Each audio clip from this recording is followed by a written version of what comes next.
Hello and welcome back to Talking Out of Line, a show that you know is about diversity, equity, inclusion, and belonging. Coming out of the pandemic, there have been a number of initiatives that have been set in motion to make these kinds of systemic changes.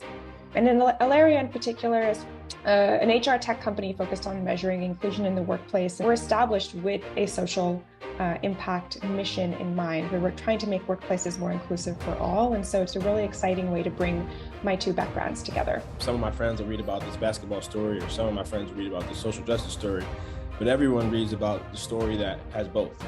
So I think sports and social justice can captivate the world.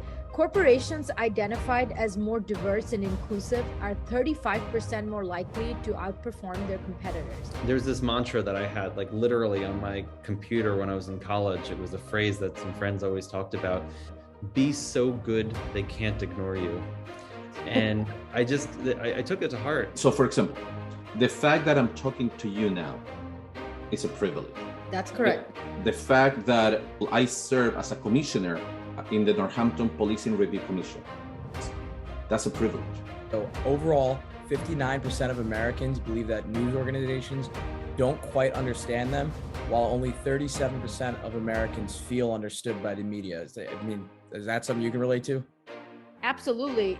What would be your take on this world of diversity, equity, inclusion, and belonging? It's not that women have not been there. They have been there. They have been producing really high quality cinema, but they have just been very, very outnumbered.